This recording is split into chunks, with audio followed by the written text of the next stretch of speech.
अवांजी समातुन ताईं radio voice of Sindh London.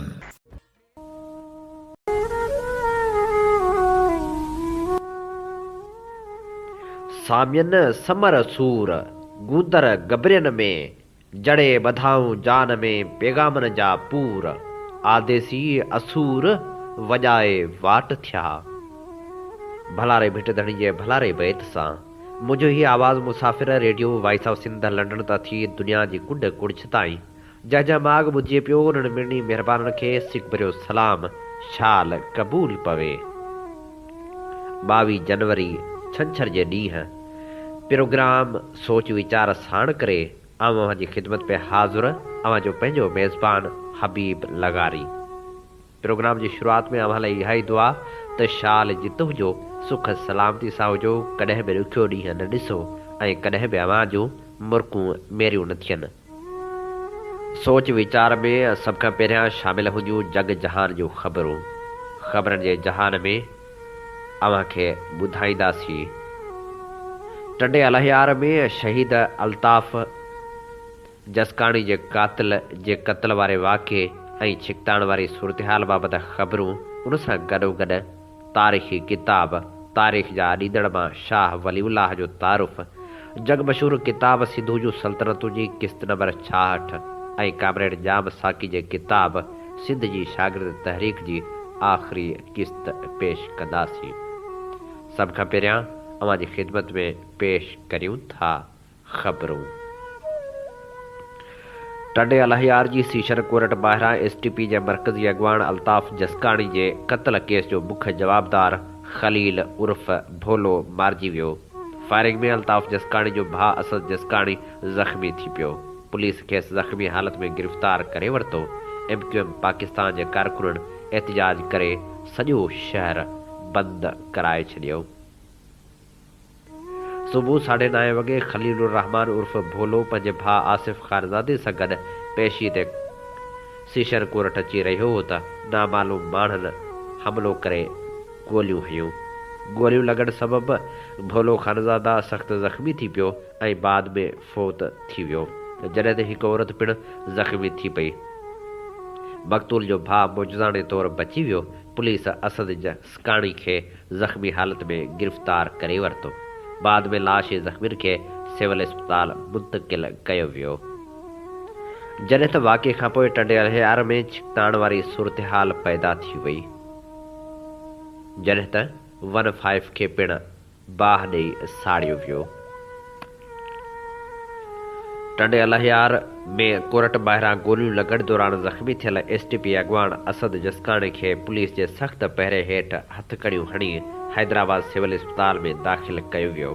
ज़ख़्मी खे दाख़िल करण वक़्तु एमरजेंसी ऐं सर्जिकल वार्ड ॿाहिरां वॾे अंग में रेंजर्स ऐं पुलिस बीठल हुई।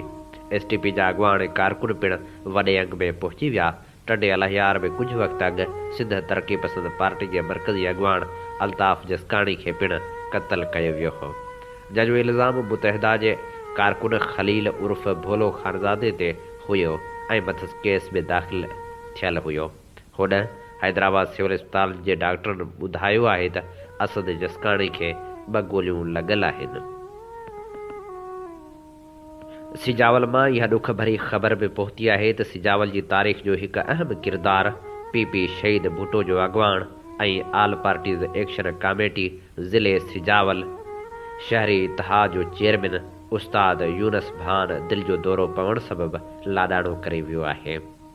संसद जनाज़े निमाज़ अॼु सुबुह 11 वॻे भान महले बिलाल मस्जिद भरिसां पोस्ट ऑफिस सिजावल वटि अदा कई वेंदी, जॾहिं त मिस्री शाह क़ब्रिस्तान में तदफ़ीन कई वेंदी।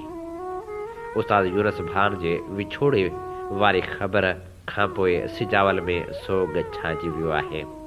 यादि रहे त उस्ताद यूनस भान PP शहीद भुट्टो जो अॻवान ऐं शहीद मीर मुर्तज़ा भुट्टो जो वेझो साथी हो। सिंध जे शहरनि में क़त्ल जा वाक़िया ॾींहों ॾींहुं वधंदा पिया वञनि। कुबो सईद ख़ान वेझो निंढे भाउ गोलियूं हणी वॾे भाउ खे क़त्ल करे छॾियो।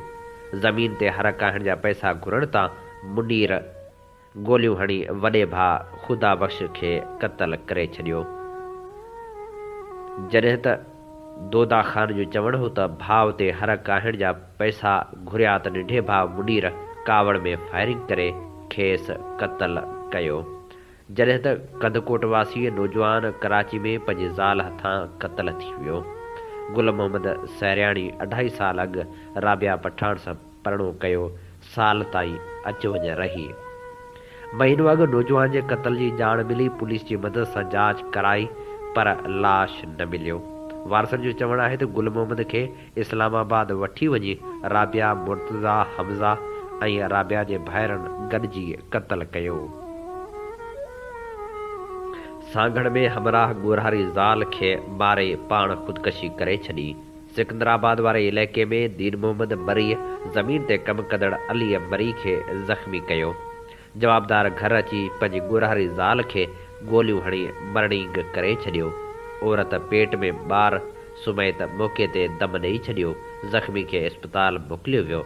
इस्पताल पहुचण खां अॻु रस्ते में दीन मोहम्मद बि फ़ौत थी वियो, जॾहिं त पुलिस जांच शुरू करे छॾी आहे। सांगड़ जे मंगली वारे इलाइक़े में हमराह मासात खे क़त्ल करे भाउ खे ज़ख़्मी करे छॾियो। ॻोठ सेठ मलक में जवाबदार फायरिंग करे याकूब ऐं मासात वली मुहम्मद बिरोही खे ज़ख़्मी कयो।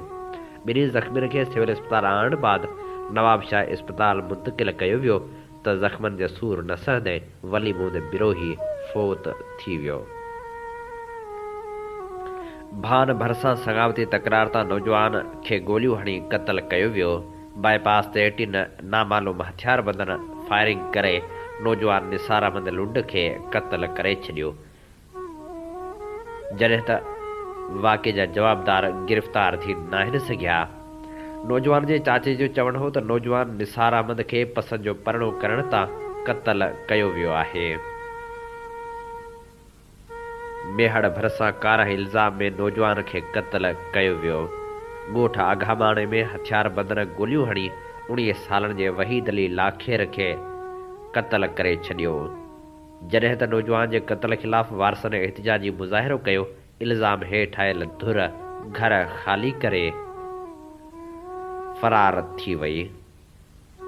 झंपीर भरसां ज़मीन जी मालिकी तां औरत समेत 3 ॼणनि खे ज़ख़्मी कयो वियो, जॾहिं त 5 जवाबदार गिरफ़्तार पिणु कया विया। ॻोठ मिसरी जाखरो में ज़मीन ते कब्ज़ो कंदड़ हथियारबंदनि हमिलो करे सुमल, नूर मोहम्मद ऐं भूरो खे ज़ख़्मी करे छॾियो, जॾहिं त पुलिस ख़ुदा बख़्श, अकबर, मुला बख़्श ऐं ॿिनि जवाबदारनि खे गिरफ़्तार करे वरितो। ज़ख़्मीअ भूरे ॿुधायो त बासर ॻोठ जे नाबीन माण्हुनि जी ज़मीन ऐं तलाउ ते कब्ज़ो करे हथियारबंद विहारिया आहिनि। ज़मीन में ट्रैक्टर काहिण खां मना करण तां जवाबदारनि कुहाड़ियुनि सां हमिलो करे असांखे ज़ख़्मी करे छॾियो आहे। उबावड़ो मां अगवा थियल ॿारड़ो बाज़ियाब नाहे थी सघियो। मुख़्तलिफ़ तनज़ीमनि पारां एहतिजाजी मुज़ाहिरा कया विया। सिंध तरक़ी पसंद पार्टी PP शहीद भुट्टो ऐं JUI तरफ़ां एहतिजाज कयो वियो। अॻवान चयो त ॿारड़ो बाज़ियाब न करायो वियो त सॼी सिंध में एहतिजाजी तहरीक हलाईंदासीं। भिटशाह खे तालके जो दर्जो ॾियारण लाइ शहरनि एहतिजाजी रैली कढी। तालका जदोजहद कमेटी जे सॾ ते रेवेन्यू चौक खां दरगाह चाढ़ी ताईं रैली कढी नारेबाज़ी कई वई। एहतिजाज में फैज़ अब्बास शाह, गदा हुसैन शाह लतीफ़ी, अयाज़ चंड, मौलाना असदुल्ला खोड़ो ऐं ॿियनि शिरकत कई। अॻवाननि मुतालबो कयो त भिटशाह खे तालको बणाए हितां जे शहरनि ऐं अक़ीदतमंदनि मां बेचैनी ख़त्म कई वञे। अवामी तहरीक नौशर फिरोज़ जो अॻवान अता मोहम्मद राजपर लाॾाणो करे वियो। अता मोहम्मद राजपर डिघो अरसो बीमार रहण बाद गम से अस्पताल में दम धणी हवाले कयो। जनाज़े निमाज़ बाद संस तदफीन अबाणे ॻोठ में कई वई। मज़ाहिया अदाकार उस्ताद मोहम्मद सलीम लिगारी पिणु दिल बीहण जे करे लाॾाणो करे वियो। मरहूम मोहम्मद सलीम 25 साल प्राइमरी उस्ताद रहियो। 50 खां वधीक स्टेज ड्रामा कयाई। बदीन भरसां जनाज़े निमाज़ अदा कई वई, जंहिंमें अहम शख़्सियतनि शहरनि शिरकत कई। खेसि अबाणे कब्रिस्तान में मिटी माव हवाले कयो वियो। लाड़काने में फ़नकार गाना चोरी करण ख़िलाफ़ एहतिजाज करे आपघात करण जी कोशिश कई। लोक फनकार सदोरो चांडियो जो चवणु हो त आज़ाद प्रोडक्शन कंपनी हलाए गीत रिकॉर्ड करे विकिरो कंदो आहियां। शाहिद राहूजो असांजा गाना चोरी करे पंहिंजी कंपनी जे लेबल सां हलाए रहियो आहे। हुन इख़्तियारनि खां कार्रवाई करे इंसाफ़ ॾियारण जो मुतालबो कयो। हैदराबाद में हथियारबंदनि फायरिंग करे होटल मालिक खे क़त्ल करे छॾियो। हथियारबंद रेशम बाज़ार साम्हूं क़ाइमु कैफ़े फिरदोस होटल जे मालिक अशफाक अहमद खे क़त्ल करे फ़रार थी विया। जॾहिं त पुलिस लाश पोस्टमार्टम बाद वारसनि हवाले करे छॾियो। डॉक्टर जो चवणु हो त मक़तूल खे सीने में हिकु गोली लॻी आहे। पुलिस जो चवणु हो त वाक़ियो फुरिजो नथो लॻे। मक़तूल खे टारगेट करे क़त्ल कयो वियो आहे। वधीक जांच करे रहिया आहियूं। डिघड़ी में भाण जी खोट ख़िलाफ़ वकीलनि दरख़्वास्त दाख़िल कराए छॾी आहे। वकील अयूब रमदान, मीर मुराद ऐं Ahmed Khan civil court one में दरख़्वास्त दाख़िल कराई। अदालत धुरियुनि खे 27 जनवरी ते तलब करे वरितो आहे। दुनिया जे अज़ीम मुफ़कर आलिम जदीद क़ौमपरस्ती जे बानी रहबर सिंध साईं जीम सेठ जी सालगिरह मल्हाइण जे ॾोह में रियासत पारां सनई जामशोरे थाणे ते दाख़िल करायल दहशतगर्दी ऐं बग़ावत वारनि केसनि में ATC कोर्ट हैदराबाद ऐं सीशर कोर्ट जामशोरो मां सिंध सुजाॻी फोरम जे मरकज़ी जॉइंट सेक्रेटरी सारंग जोये, मरकज़ी फिनांस सेक्रेटरी सोणी जोयो, कराची ज़िले ॾखण जे जनरल सेक्रेटरी अब्दुल गनी आजिज़, जॉइंट सेक्रेटरी मुकेश कुमार ऐं ज़िले कुरंगी जे जॉइंट सेक्रेटरी सदाकत अली जूं कचूं ज़मानतूं मंज़ूर थी वियूं आहिनि। इन सिलसिले में सारंग जोयो पारां पंहिंजे जारी कयल बयान में चयो वियो आहे त असां हिकु भेरो ॿीहर समूरनि सिंध परस्त वकील साथियुनि ऐं क़ौमी कारकुननि जा थोराइता आहियूं ऐं गॾोगॾु सॼी सिंध जे महबूबनि पारां मिलियल मुहबतनि ॾिनल हौसलनि जा कर्ज़दार आहियूं। हीअ असीं अव्हां जी ख़िदमत में पेश करे रहियासीं ख़बरूं। अव्हां ॿुधी रहिया आहियो प्रोग्राम सोच वीचार साण अव्हां मुखातिब जो पंहिंजो मेज़बान आहियां हबीब लगारी। ही प्रोग्राम अव्हां जी ख़िदमत में पेश कयो पियो वञे radio voice of Sindh London तां।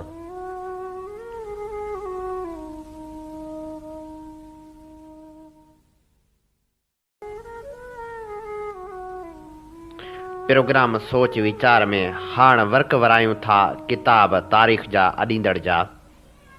ही किताब सिंधिका एकेडमी पारां छपराए पधरो कयो वियो आहे, जंहिंजो सिंधी तर्जुमो कयो आहे मोहम्मद बख़्श सूमरे। अॼु असीं हिन किताब मां अव्हां जी ख़िदमत में पेश करे रहिया आहियूं शाह वलीउल्लाह जो तारुफ़।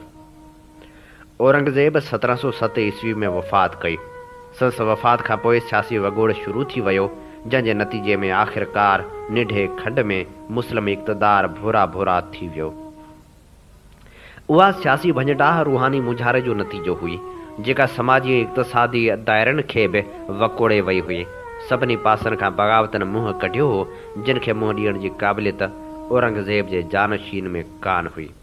मुसलमान जी तारीख़ जी अहिड़ी ख़तरनाक ऐं नाज़ुक वक़्त में शाह वलीउल्लाह जनम वरितो, जेको हिंदुस्तान जो हिकु अज़ीम मज़हबी मुफ़किर हो, जंहिं इस्लाम खे हिंदुस्तान में नई ज़िंदगी ॾियारण लाइ वॾो कमु कयो। शाह वलीउल्लाह 1703 ईस्वी में औरंगज़ेब जी वफ़ात खां 4 साल अॻु ॼाओ हो।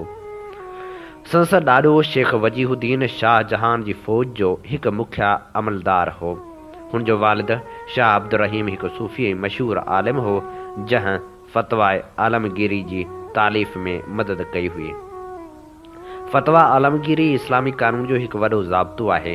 तंहिं हूंदे बि हिन शहनशाह सां मिलण जी दावत थोॾे छॾी।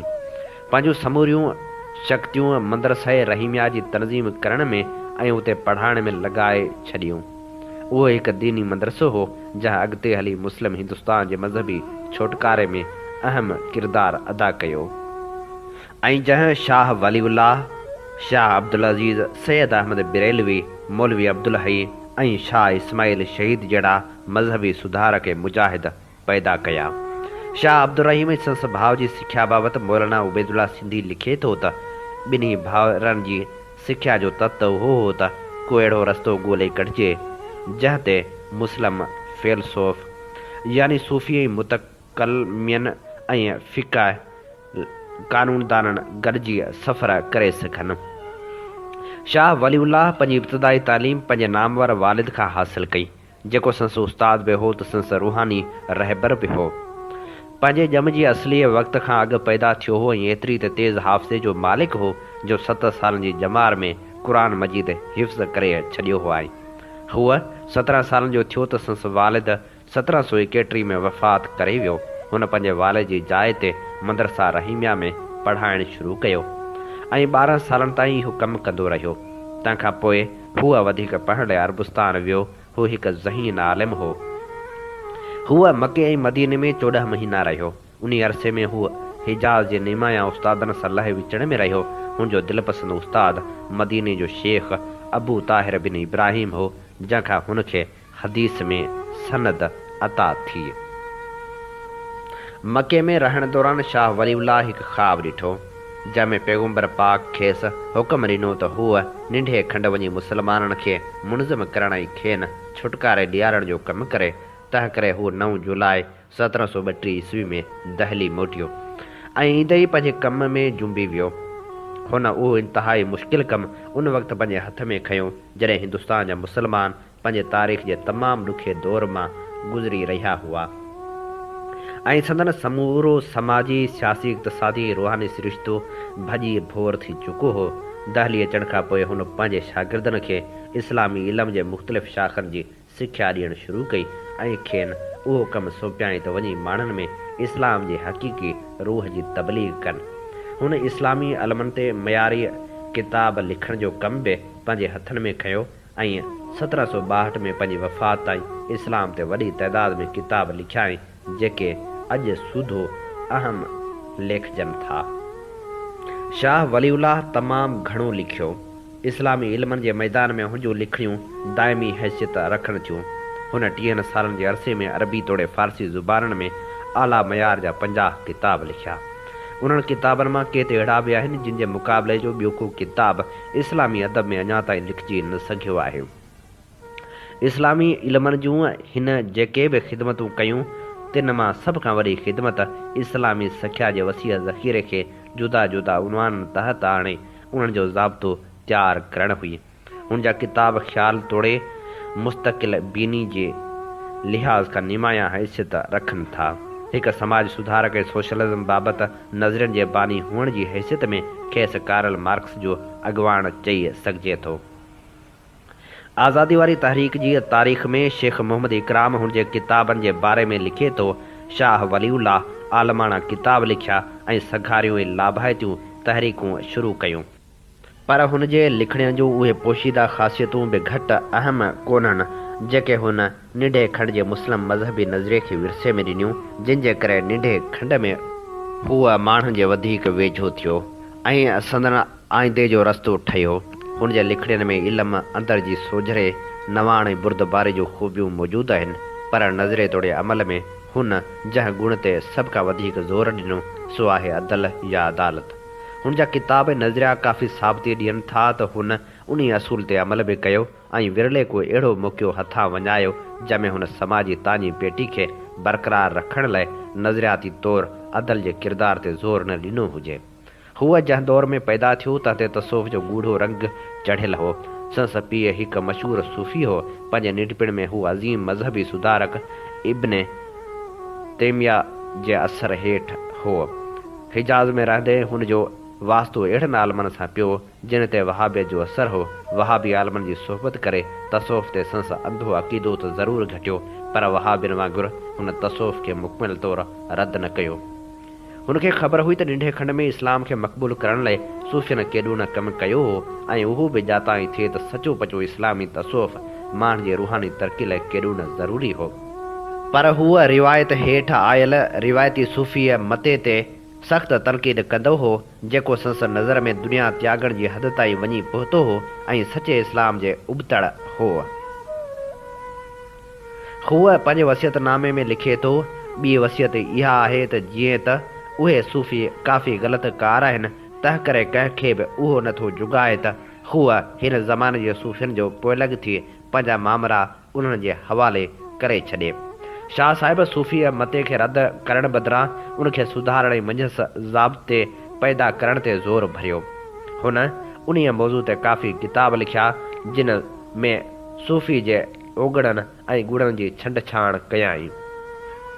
मौलाना मनाज़र अहसन लिखे थो, इंसाफ़ जी नज़र सां ॾिसिजे त उन्हनि किताबनि वसीले आलमनि ऐं सूफ़ियनि में पैदा थियल इख़्तिलाफ़ ख़तमु थी विया। तसौफ़ जे नज़रनि जी इस्लामी तशरीह करण सां शाह वलीउल्लाह उहा बछान ख़तमु करे छॾी जेका आलमनि खे सूफ़ियनि खां ईंदी हुई। अहिड़ी तरह शाह वलीउल्लाह न फ़क़्ति आलमनि ऐं सूफ़ियनि जे विच में पैदा थी वियल विथीअ ते पुल ॿधी, पर ख़ुदि सूफ़ियनि जे मुख़्तलिफ़ फ़िरक़नि में जेके इख़्तिलाफ़ पैदा थी पिया हुआ तिन खे बि ख़तमु कयाई। उन्हीअ मौज़ू ते हुन जेके असूल ठाहिया तिन ते अमल करण सां देवबंद जे अज़ीम दीनी दरसे जो बुनियादु पियो, जिन जे सरपरस्तनि मां मौलाना रशीद अहमद गंगोही जहिड़ा मशहूर सूफ़ी शामिल हुआ। शाह वलीउल्लाह पंहिंजे ज़माने जी समाजी सियासी सरिश्ते खे सुधारण जो मक़सदु बि पंहिंजे हथ में खयो। मुस्लिम मुआशरे जी सियासी नज़म में जेके बीमारियूं पैदा थियूं हुयूं तिन खे हक़ीक़त पसंदी सां प्रोड़े संदन इलाज ॿुधायाई। मुस्लिम मुआशरे में जेको गैर इस्लामी रस्मूं हिंदू धर्म सां लह विचड़ में अचण करे पैदा थी पियूं हुयूं तिन ते तनक़ीद कयाई। हूअ शादियुनि दावतनि ऐं रस्मनि ते थींदड़ हद ताईं वधीक फज़ूल ख़र्चनि जो ख़ासि तरह मुखालिफ़ हो। हुन रनज़ालनि जे ॿीहर शादी जी वकालत कई। हुन एहतियात सां उन्हनि कारणनि जो तजियो कयो जिन जे करे संस ज़माने में मुस्लिम मुआशरे जो इक़्तिसादी ज़वाल आयो हो। हुन मुस्लिम समाज जी इक़्तिसादियात में इनक़लाबी तब्दीलियूं आणण जी रथ ॾिनी ऐं समाजवादी बुनियादनि ते दौलत जे वधीक वसीअ विर्छ जी वकालत कई। हुन सरमाएदारी निज़ाम जूं उहे ख़राबियूं ॿुधायूं जिन जे करे रूमी ऐं सासानी सल्तनत जो ज़वाल आयो हो। हूअ ग़रीबनि जे इक़्तिसादी फुरलूट ते सख़्तु तनक़ीद कंदो हो, जंहिंजे करे माज़ी में केतिरा ई इनक़लाब अची चुका हुआ ऐं उहा फुरलूटी दुनिया में सभिनी ख़राबियुनि ऐं बेचैनियुनि जो बुनियादी सबबु हुई। हूअ हिन मुग़ल बादशाहनि ऐं अमीरनि जे ऐशो इशरत ऐं सुस्ती वारी ज़िंदगी ते बि नुक्ताचीनी कंदो हो। शाह वलीउल्लाह जी राय हुई त सियासी तब्दीली खां अॻु ज़हनी इनक़लाब अचणु घुरिजे। हुन खूनी इनक़लाब वसीले सियासी या समाजी तब्दीली आणण जो को इरादो न थिए रखियो। हुन समाज में पुरअमन तरीक़े सां इनक़लाबी तब्दीली आणणु पई चाही। हुन जेको सियासी इनक़लाब आणणु पे घुरियो तंहिं ते पंहिंजे मशहूरु किताब ग़ज़ल अल ख़फ़ा में बहस कयो अथसि। शोहरत जे मुख़्तलिफ़ पासनि खे जेतिरो शाह वलीउल्लाह ते सम्झो ओतिरो विची सदी वारे हिंदुस्तान जो ॿियो को बि आलिम न सम्झी सघियो। हुन पाण सुञाणण खे सियासी शऊर जो अवलीन शर्त ते सम्झो। हुन पंहिंजे सदा हयात किताब हुजुल्लाहुल बालगा में उन्हनि कारणनि ते तफ़सील सां बहस कयो आहे जेके शहरी शऊर जे वाधारे लाइ कमु कनि था। शाह वलीउल्लाह विची सदी वारे हिंदुस्तान जो शायदि वाहिद मुसलमान आलिम हो जंहिं समाजी ऐं सियासी निज़ाम में इक़्तिसादियात जी अहमियत खे परखियो। हुन समाज में इक़्तिसादी तवाज़ुन बरक़रार रखण जी वकालत कई ऐं दौलत गॾु करण खे सख़्तु लफ़्ज़नि में निंजाई। संस चवण मुताबिक़ दुनिया में सभई ख़राबियूं दौलत गॾु करण जी हबज करे पैदा थियूं आहिनि। हुन अहिड़े समाजी जोड़जक जो सपनो पे ॾिठो जेका इक़्तिसादी बराबरी, बिरादरी ऐं भाइपे ते ॿधल हुजे। उहे ई उसूल आहिनि जंहिं ते ख़िलाफ़त राशिदा जे दौर में इस्लाम जी समाजवादी असूलनि ते अमल थींदो हो। शाह वलीउल्लाह ज़वाल ऐं अफ़रा तफ़री वारे ज़माने में पैदा थियण जे बावजूदु अमन ऐं ख़ुशहाली लाइ पाण पतोड़ियो। हू ई वाहिद माण्हू हो जंहिं विची सदी वारे हिंदुस्तान खे समाजी इक़्तिसादी नज़रियो ॾिनो ऐं हिकु अहिड़ो मुस्लिम मुआशिरो ॾिसणु पिए चाहियो जंहिंमें फ़र्द पूरी तरह आज़ादु हुजे ऐं संसा आज़ादी सभ जी भलाई में कमु अचे। हुनजी नज़र में हिकु मिसाली इस्लामी रियासत अहिड़ी रियासत हूंदी जंहिंमें हाकिम क़ुरान ऐं सुन्नत ते हलंदो। अहिड़ी रियासत में कंहिं बि क़िस्म जी इक़्तिसादी फुरलट खे बर्दाश्त न कयो वेंदो ऐं फ़र्द आज़ादु हूंदो त ईमानदारी सां पंहिंजो गुज़र सफ़र करे। मदरसा रहीमिया नाले हुनजो दीनी मदरसो नंढे खंड में इस्लाम जे नए जियापे जो मर्कज़ लेखजणु लॻो ऐं मुल्क जी कुंड कुड़छ मां आलम उते पहुचणु लॻा ऐं उतां सिख्या वठी नंढे खंड में आज़ादी जी तहरीक जा मशल बरदार थी पिया। उहो मदरसो सचपच ते इस्लामी दीनी नज़रिए जी नए सिरे जोड़जक जो मर्कज़ बणिजी वियो। उन्हीअ केतिराई पुरजोश कारकुन पैदा कया जिन पंहिंजे मुबलिग जो मक़सदु तबलीगी जोश ऐं जज़्बे सां हर हंधि पहुचायो। उन्हनि में सूरत जा मौलाना मोहम्मद आशिक, बुधाना जो मौलाना नूरुल्लाह, मौलाना अमीर कश्मीरी राय बरेली जो शाह अबू सईद ऐं संस पंहिंजो पुट शाह अब्दुल अज़ीज़ शामिल आहिनि। शाह अब्दुल अज़ीज़ शुरूआती पंहिंजे पीउ जे दीनी ऐं सियासी फ़लसफ़े सां कई हुई। पंहिंजी समाजी ऐं इक़्तिसादी फ़िक्र जी ओसर जे लाइ हुन हिंदुस्तान में 2 स्कूल क़ाइमु कया, हिकु बरेली में ऐं ॿियो ठठे सिंध में। बरेली में शाह इल्मुल्लाह जो तकियो ऐं ठठे में मखदूम मोहम्मद मुइन ठठवी जो तकियो जे नाले उन्हनि स्कूलनि पंहिंजो भरपूर किरदारु अदा कयो। अॻिते हली हिंदुस्तान में देवबंद मदरसो ऐं जमियत उलमा हिंद शाह वलीउल्लाह जे उन स्कूल ऑफ थाट जो महवर बणिजी विया। हिंदुस्तान दोस्त मुफ़कर जी हैसियत में शाह वलीउल्लाह मुग़लनि जे ज़वाल जंदड़ सल्तनत जो मुतबादिल हिंदुस्तान खे घण क़ौमी मुल्क करार ॾियण जी सूरत में पेश कयो ऐं हिंदुस्तान खे ख़ुदि मुख़्तियार रियासतनि जी कन्फीडरेशन मञाइण जी प्रचार कई। लेखकनि साॻिए वक़्तु हुन लाइ चयो त मरहटनि जे ज़ोर खे टोड़ण लाइ हुन अफ़गान हाकिम अहमद शाह अब्दाली खे हिंदुस्तान ते काहिण जी दावत ॾिनी, जेको हिंदुस्तान दोस्ती जे असूलनि ख़िलाफ़ हो। उहो मसइलो हिंदुस्तान जो मोरखी सुलझाए सघे थो त मरहटनि जे फाशिस्ट नेशनलिज़म खे दॿाइण लाइ शाह वलीउल्लाह जो ॿाहिरे हाकिम खे सॾणु केसि ताईं सही हो। हीअ असीं वर्क वराए रहियासीं किताब तारीख़ जा ॾींदड़ जा ऐं अव्हां जी ख़िदमत में पेश करे रहियासीं शाह वलीउल्लाह जो तारुफ़। हीअ किताब सिंधिका अकेडमी पारां छपराए मंज़र आम ते आंदो वियो आहे, जंहिंजो सिंधी में तर्जुमो कयो आहे मोहम्मद बख़्श सूमरे। अमीं ॿुधी रहिया आहियो प्रोग्राम सोच वीचार जे सफ़र में अवां सां मुखातिब जो पंहिंजो मेज़बान आहियां हबीब लघारी। प्रोग्राम में हाण वर्क वरायूं था सारी सब जमार पोहरितन लाइ जा खोड़ींदड़ कामरेड जाम साकी जे किताब सिंध जी शागिर्द तहरीक जा। अॼु असीं अवां जी ख़िदमत में पेश करे रहिया आहियूं हिन किताब जी आख़िरी किस्त। हिन जदोजहद जूं ॿियूं बि 2 टे ख़ासि ख़ूबियूं उहे हुयूं। पहिरियों भेरो सिंध मां 800 शागिर्द ऐं कुझु हारी ऐं मज़दूर जेलनि में आया, जिन में केतिरनि ई स्कूलनि जा मासूम शागिर्द बि हुआ। उन में केतिरियूं ई शागिर्दियाणियूं शरीक थियूं। उहे 2 तहरीक जे फैलाव जा ॾेख हुआ। असां सभिनि मां 2 ॼणनि अली अकबर बिरोही ऐं मूंखे मार्शला हेठि साल सज़ा ॾिनी वई ऐं कराची ऐं मछ जेल मोकिलियो वियो। पर ॿाहिरां नौजवाननि जे दॿाव सबबि वरी बि आज़ादु थी वियासीं। ॿाहिरि निकितासीं त शाह मोहम्मद शाह ऐं कुझु ॿियनि हमराहनि Sindh national students federation nationalist group ठाहियो।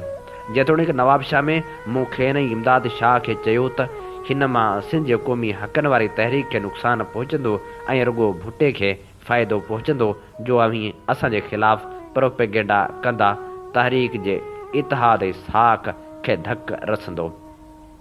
इमदाद शाह चयो, जाम शाह मोहम्मद तुंहिंजे ख़िलाफ़ तोखे एतबार अचे थो। मूं जवाबु ॾिनो हो त हीअ पंहिंजी अलहदगी जो जवाज़ पैदा करण लाइ आॾा उबता इल्ज़ाम ज़रूरु हणंदा ऐं ईअं ई थियो। आख़िर खेनि यूसुफ टालपुर वारे अमेरिका नवाज़ ग्रुप सां वञी मिलणो पियो। उन अलहदगी जा कुझु ॿिया बि सबब हुआ जो असां सां गॾु हुअण करे राशिदी ॼातल सुञातल अमेरिका नवाज़, जंहिंजे ज़रिए चूंडनि में का बि माली मदद न थी सघे हा। बहरहाल सैयद साहिब नेशनलिस्ट ग्रुप ठाराए उनजी पुठि भराई शुरू कई त असां बि मुहाज़ खां अलॻि थी वियासीं। उन्हनि ॾींहंनि ॿियूं ॻाल्हियूं बि अहम आहिनि। हिकु त सैयद पाबंदी हुअण शर्त कराची अची रहियो हो त कराची नैब इस्तक़बाल जो ऐलान कयो, जेको पढ़ी सैयद गाॾी मटाए छॾी ऐं हमराह मायूस मोटी विया। ऐं ॿियो हीअ त सैयद उहो चवणु शुरू कयो त नैब जे आइन में ज़ोनल फेडरेशन जो ज़िक्र आहे, जेको पोइ तुर्त ई कढियो वियो। वाज़ह रहे त नैब ठहण वारे पहिरें इजलास 1 जुलाई 1957 ते सैयद गफ़ार ख़ान कुसूरी भाषानी उस्मानी ऐं अचकज़ई वोट जे ज़ोर ते ज़ोनल फेडरेशन रखाई हुई, जॾहिं त सॼे मुल्क जे सुर्खनि यानी इनकलाबियन उनजी ऐं नैब जे आइन में सोशलिज़म रखाइण जी मुखालफ़त कई हुई। छाकाणि त इनकलाबियन जो ख़्यालु हो ऐं आहे त सोशलिज़म सिर्फ़ु कम्युनिस्ट पार्टी आणे सघे थी। उन महिल हुननि वॾनि लीडरनि इल्ज़ाम हयो हो त सुर्खा यूनिट तोड़ाइण नथा चाहिनि, उन करे ज़ोनल फेडरेशन जहिड़े हक़ीक़ी ऐं मुमकिन मुतालबे बदिरां मुकमिल सूबाई ख़ुदि मुख़्तियारी था घुरनि। बहरहाल 1970 में असां फेडरेशन जो सालियानो इजलास सॾायो, जंहिंमें महर शाह खे सदर ऐं मीर थेबे खे जनरल सेक्रेटरी चूंडियोसीं। हिन ई दौर में नज़ीर अब्बासी, सुहेल सांगी वारा कुझु वधीक तेज़ थिया ऐं हिन ई दौर में मूं हारी कारकुननि ते कमु करण जो ऐलान कयो।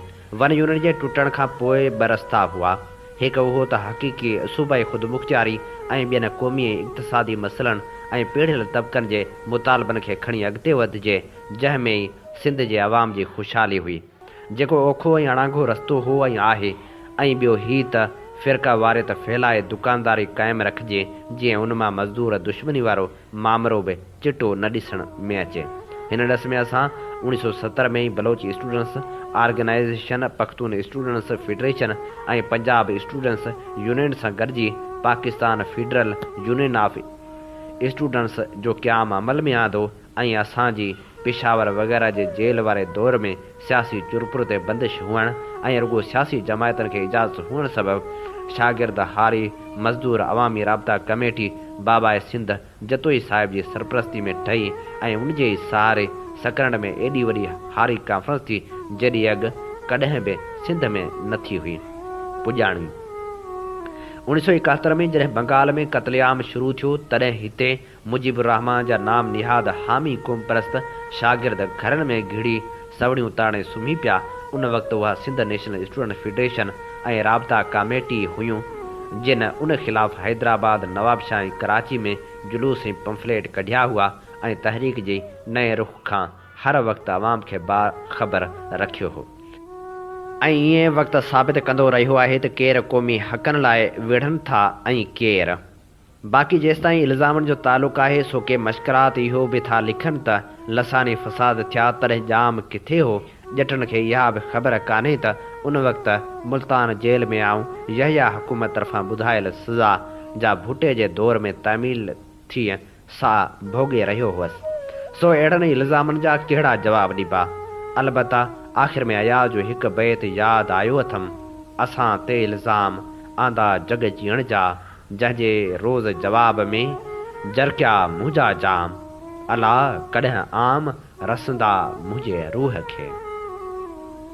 हीअ असीं अवां जी ख़िदमत में पेश करे रहियासीं नाम्यारे अॻवान पोहरतनि लाइ सारी सभ जमार जा खोड़ींदड़ कामरेड जाम साकी जे किताब सिंध जी शागिर्द तहरीक जा वर्क। अॼु असीं अवां जी ख़िदमत में पेश करे रहियासीं हिन किताब जी आख़िरी किस्त। अमीं ॿुधी रहिया आहियो प्रोग्राम सोच वीचार जे हिन सफ़र में अवां सां मुखातिब अवां जो पंहिंजो मेज़बान आहियां हबीब लगारी। अमीं चङी रीति ॼाणो था त हीउ program radio voice of Sindh London तां अवां जी ख़िदमत में पेश कयो वेंदो आहे।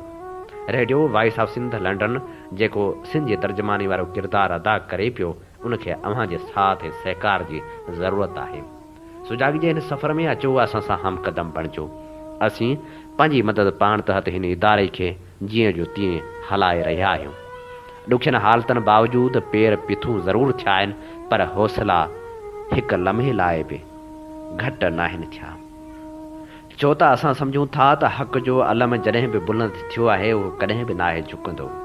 इन जे करे हड़ा वड़ा हलंदड़ हिन सफ़र में जेकॾहिं अमीं सहकार कंदो, ॿियो न असांजो आवाज़ु घर घर पहुचाईंदो, असांजो आवाज़ु ॿिनि दोस्तनि ताईं पहुचाईंदो, तॾहिं बि असां सम्झंदासूं असांजो हीअ ग़रीबाणो पोहरियो रायगान नथो वञे।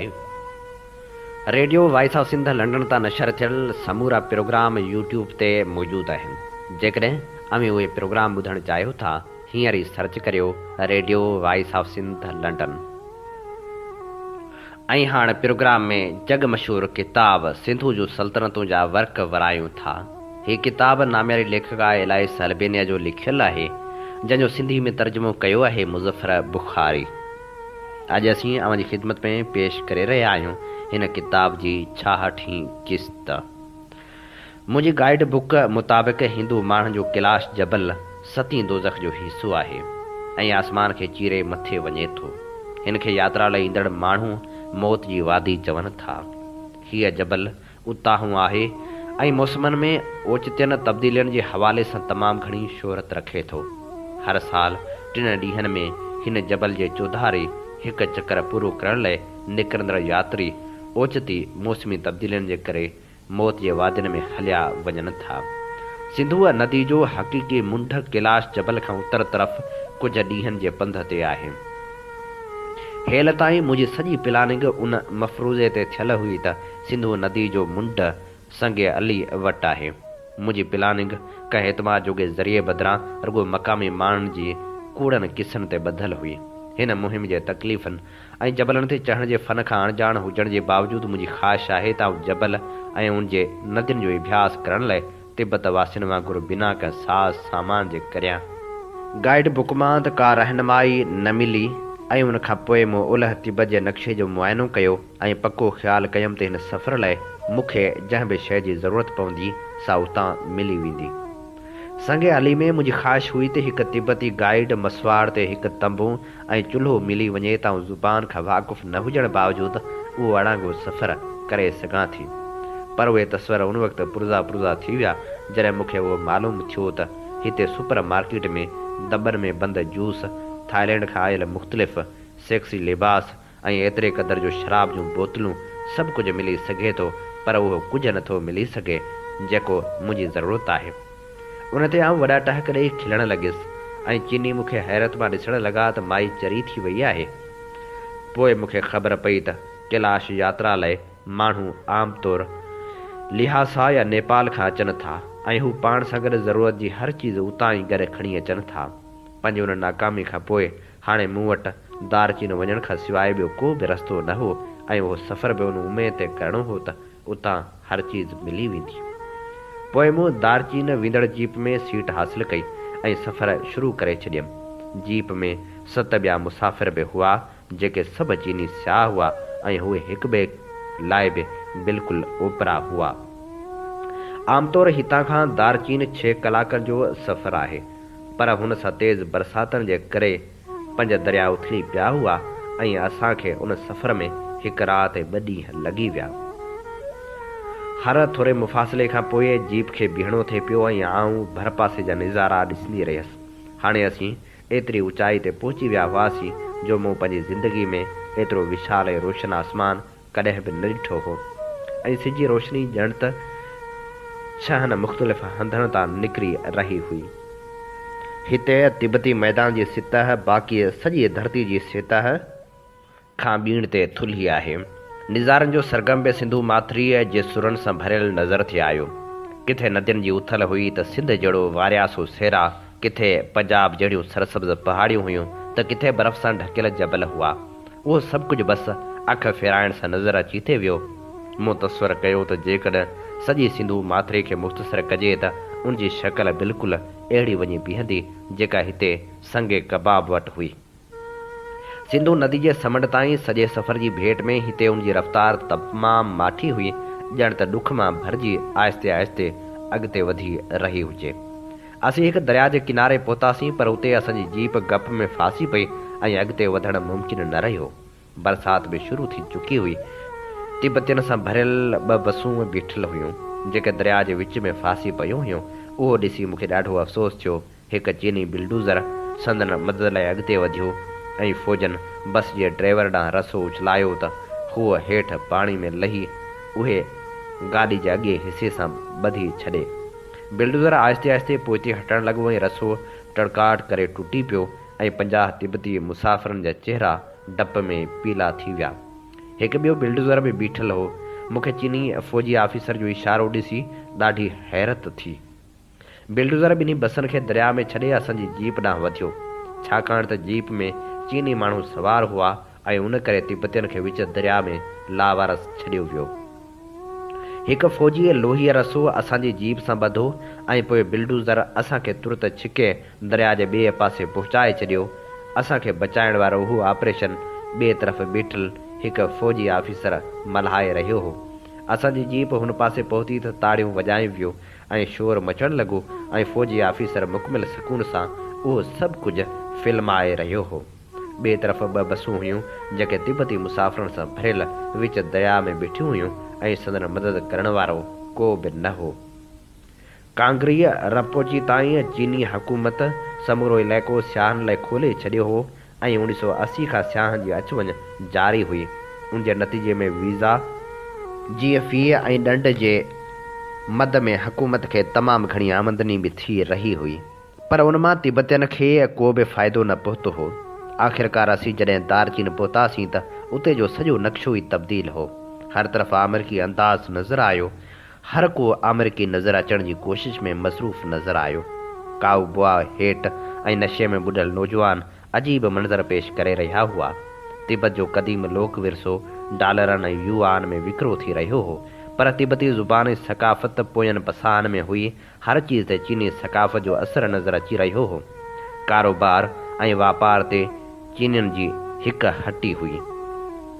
हिन ऊचाई ते मक़ामी माण्हुनि सां उहो सलूक ॾिसी ऐं ग़म ग़लति करण लाइ लहासा मां आयल ॿीहर पीअण शुरू थी वियुसि।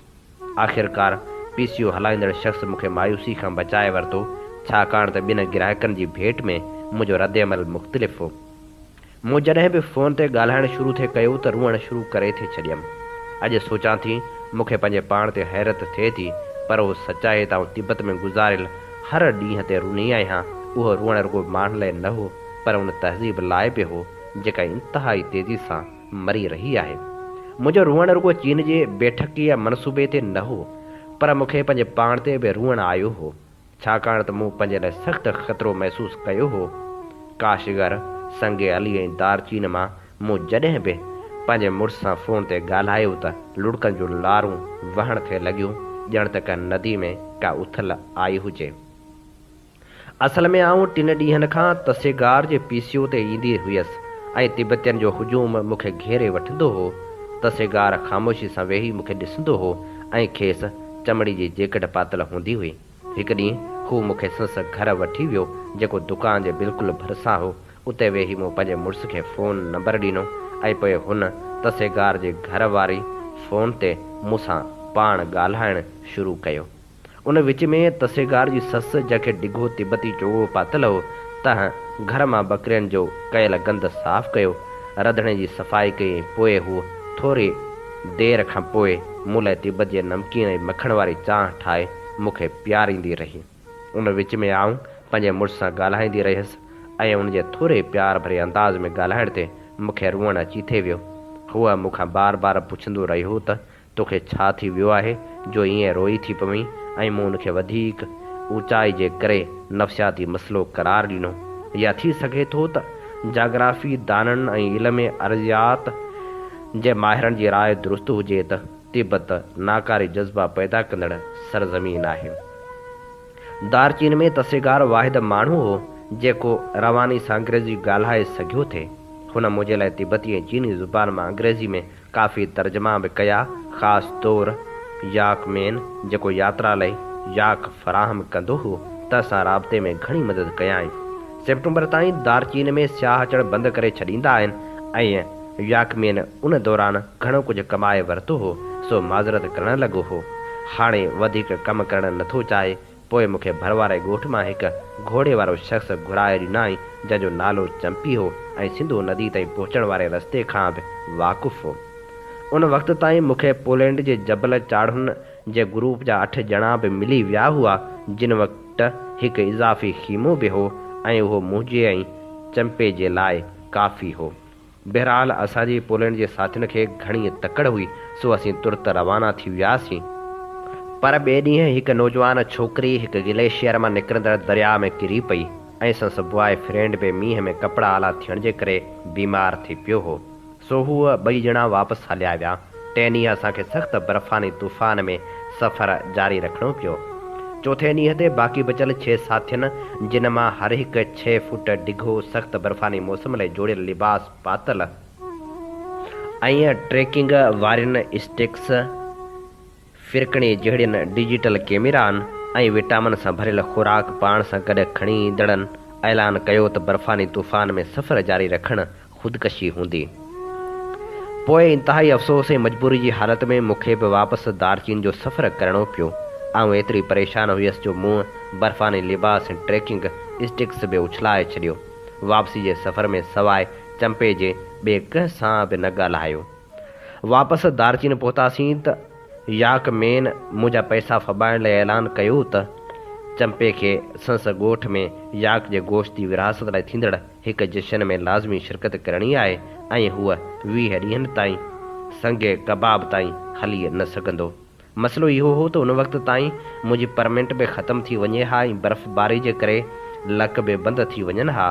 तसेगार घणी कोशिशि कई पर संस हिकु ॿिए दोस्त बि सर्दी ऐं सफ़र जे करे हलण खां इनकार करे छॾियो हो। तसेगार चयो, हिते हिकु ॿुध लामा आहे जेको दरेर फाक गोम्पा में रहे थो ऐं रस्ते खां बि वाक़ुफ़ु आहे, पर हू लहासा वियल आहे।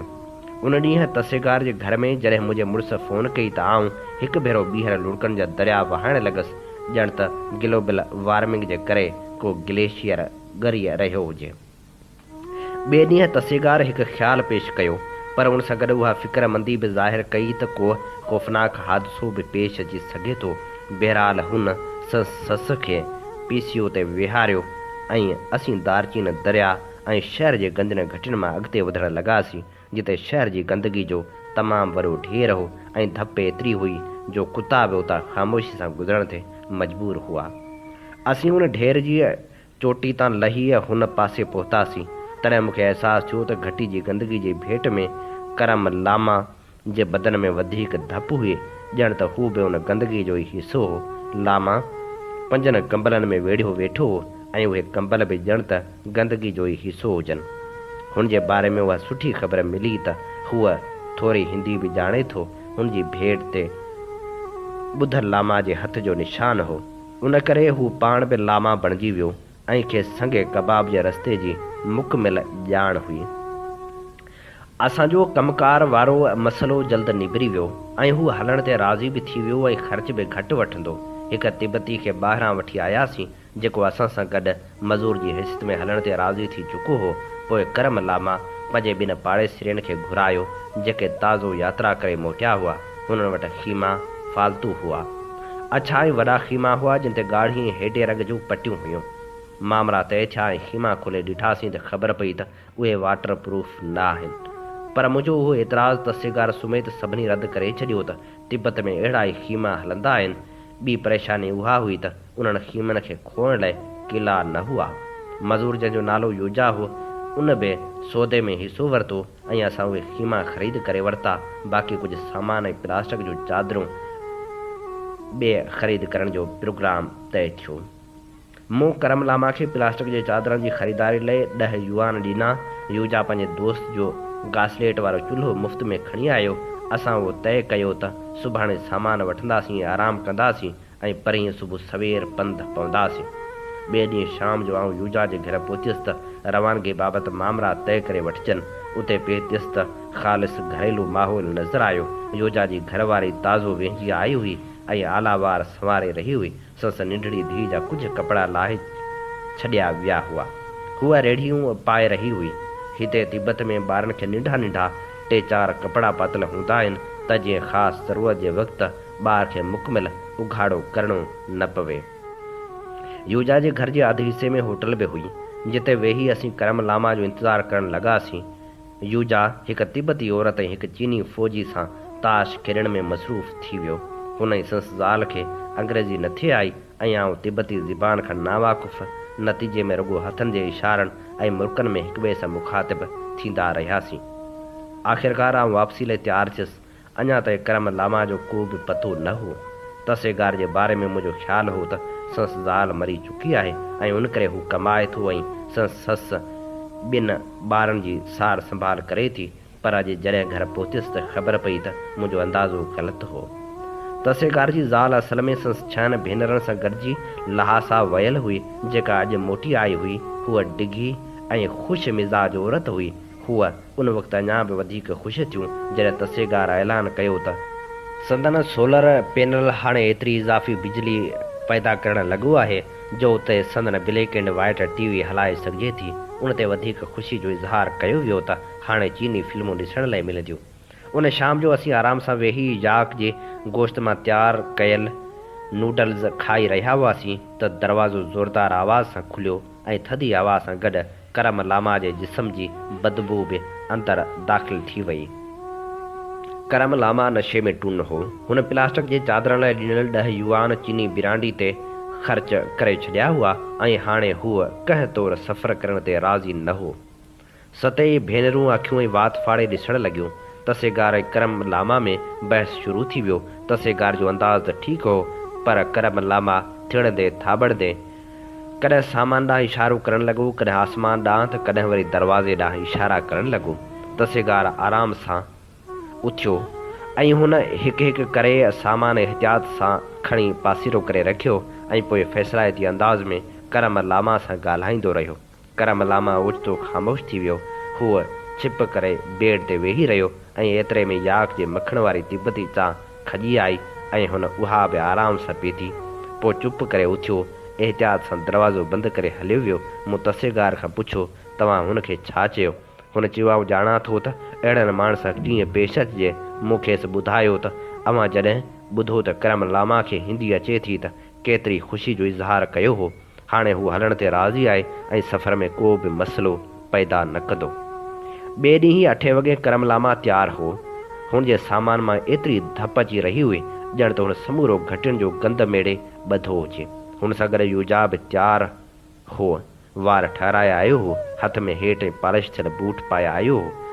मूंखे कोयटा मां वरितल ट्राउज़र ऐं याक जी ॾास मां तयारु कयल जैकेट पियल हुई, जेका मूं 6 साल अॻु दहली जे हिकु दर्जी खां ठहिराई हुई ऐं कानिन वारो हेठि पातल हो। पर शायदि अञा बि हिकु चीज़ रहियल हुई। तसेगार जी घरवारी उथी ऐं हुन अरड़नाग जी तस्वीर लॻल कबट खोलियो ऐं हिकु मुफ़लर कढी मुंहिंजी ॻिची में वेढ़े छॾियो। हूअ चवण लॻी, हाणे बिल्कुलु तिब्बती औरत लॻी थी। असां वटि दस्ताना कोन हुआ। हिकु चीनी दुकान तां 3 जोड़ियूं दस्ताना वरिता, हिक ॿिए खां मोकिलायोसीं। असां 5 थेला पुठनि ते खया। करम लामा कासेट वारो चुल्हो खयो ऐं मूं ऐं योजा धात जा ठहियल 10 फुट डिघा टेंट पोल खया, जेके बिल्कुलु अहिड़ा हुआ ॼण त असीं ॾफा खणी शिकार ते वेंदा हुजूं। मूंखे उहा ख़ुशी हुई त असीं घोड़नि ते सवार न हुआसीं, जॾहिं त अक्सर अमीर भारतीय यात्री घोड़नि ते सफ़र कंदा आहिनि। मूं हाल में थियल हर चीज़ खे विसारे सफ़र जी शुरूआति कई हुई। हीअ असीं अव्हांजी ख़िदमत में पेश करे रहिया हुआसीं जग मशहूर किताब सिंधू जूं सल्तनतूं जी 66वीं क़िस्त। इन ते प्रोग्राम सोच वीचार जो वक़्तु पंहिंजी पुॼाणी ते पहुचे थो। पंहिंजे मेज़बान हबीब लगारी खे इन साॻी दुआ सां ॾींदा इजाज़त। वसे भिट तुंहिंजी भलारा सदा, सदा देस परदेस सारा वसन। कॾहिं सींध सिंध जी न मेरी थे, कॾहिं मोड़ कंहिंजा न मुरझाए अचनि।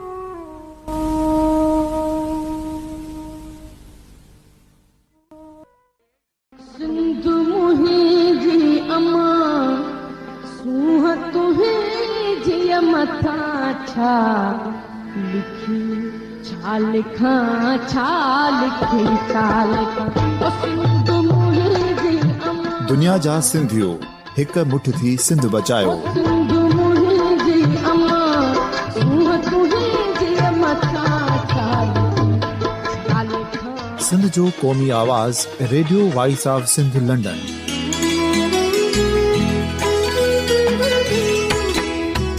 Radio voice of Sindh London पंहिंजी नशरियात में सिंध जी सियासत, समाज, इक़्तिसादियात, तारीख़, क़ौमी उमंगुनि ऐं इख़्लाक़ियात मुतलिक़ सिंध जी हक़ीक़ी तर्जुमानी कंदे प्रोग्रामनि खे असराइतो बणाइण लाइ सिंध जे घण घुरनि ऐं धरतीअ सां प्यार कंदड़ अदीबनि, दानिश्वरनि, सहाफ़ियुनि, उस्तादनि, वकीलनि ऐं हर तबिके जे मानवारनि सजणनि खे सिंध में शऊरी इनकलाब लाइ सहकार जो सॾु ॾियूं था। अचो त गॾिजी सूफ़ियुनि ऐं संतनि वारी सिंध जो ओज हिकु मुठ थी वरी वापसि आणण वारे सफ़र जा साथारी बणिजऊं।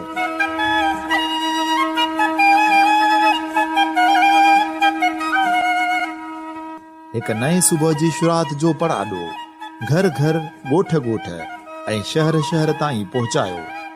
शाल सिंध आबाद ऐं ख़ुशहाल थिए, सिंधी माण्हू सुखियो ऐं सताबो थिए।